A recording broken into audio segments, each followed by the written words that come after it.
All right, part 2 of setting up heifers for AI. It is Sunday morning, and of course that means we got to get ready to go to church.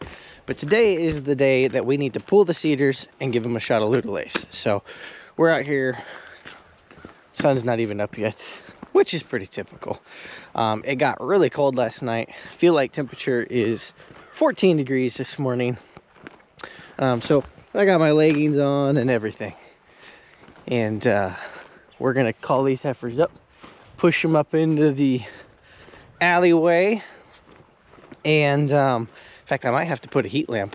I didn't even think of that. I should have done that last night. I should have put a heat lamp over the hydraulic pump on the chute. But that's okay. It should still be fine. We're gonna pull CIDRs, like I said. And the heifers are getting bred Tuesday. So if you've been following along, we are setting these heifers up to get AI'd on Tuesday, like I said. We already did the video talking about the overview of that. The last video we did on this was, hi kitty, was us showing how to put the CIDRs in, and we gave them a shot of GnRH. So yeah, if you're following along, today's the day we pull them, and it's a really simple process. So follow along and we will show that. Well, the advantage of feeding these guys every day is it's really genuinely quite easy to get them to move, because they see the feed truck or the tractor in this case and go, hey, we're gonna get fed. And especially since we've done this a couple times already, they kind of understand what's going on. If you look over there, you see the feed truck parked right there in the gate. That is not strategic. That is, the truck broke down on Saturday night and it was like 20 degrees and rained all day yesterday, and so I went, you know what, that's a problem for a different day.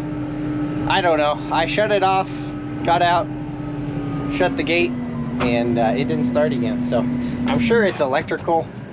That truck's never given me any fits before, but with all this rain, I'm sure there's a wire that shorted out somewhere. So it's kind of right in the way, but we'll get it going here. It needs to get going either today or tomorrow, because I gotta go feed the cows at the lease ground. So anyways, here comes the heifers. They're like, all right, it's breakfast time. So this will be probably pretty straightforward. Take them all the way back to the barn. I've got bunks over there in the lane that I fed them in. Let them get a quick bite to eat, and then we'll get to pulling these CIDRs.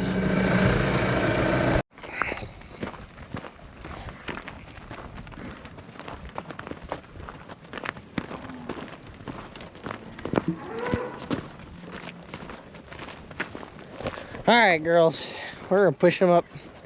They're like, what are we doing? It's cold. We're eating our snack. Like, we don't want to go. Of course, then there's Chloe's heifer. Monkey stands out like a sore thumb. This heifer was freaking crazy. She bought her off the neighbor, and she was a fence jumper, high-headed. She's still kind of nuts. She's calmed down a lot. Like, Chloe would hand feed her. Good-looking heifer, but she still likes to stick her tail in the air and take off running, which is hysterical. All right, girls.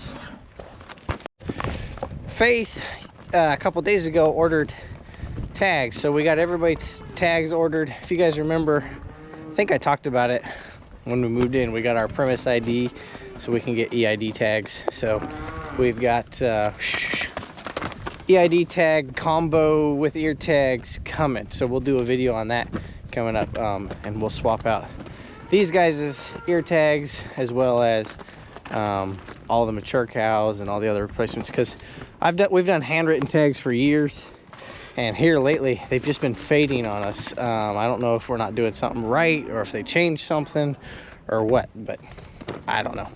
We just are having a hard time. Like, I can't read any of our tags in a lot of the cows, so, and that's a problem for records and tagging and everything like that. So we're like, all right, we're just gonna bite the bullet and get printed tags. And since breeding age animals need EID tags anyways, we just went ahead and bought those, since we, got the premise ID and everything anyways. But. So since we looked at monkey earlier, let's see my screen. It's really simple. You just grab the tail and you pull. And it's really simple. So it's really easy. In fact, like while they're in the lane, you know, she could be pulling them out. The hardest part is giving them their shot. I was trying to do it, but it's just easier if we do it when we catch everyone, just so that they're not moving around and everything like that. So yeah, it's pretty simple. Literally, I believe we're gonna look this up. I believe you can reuse these CIDRs because they've technically got enough for 2 weeks. I don't remember, but I'm pretty sure you can put them in the refrigerator and reuse them. But we're gonna look that up because I can't remember, and I don't know if it's worth saving them.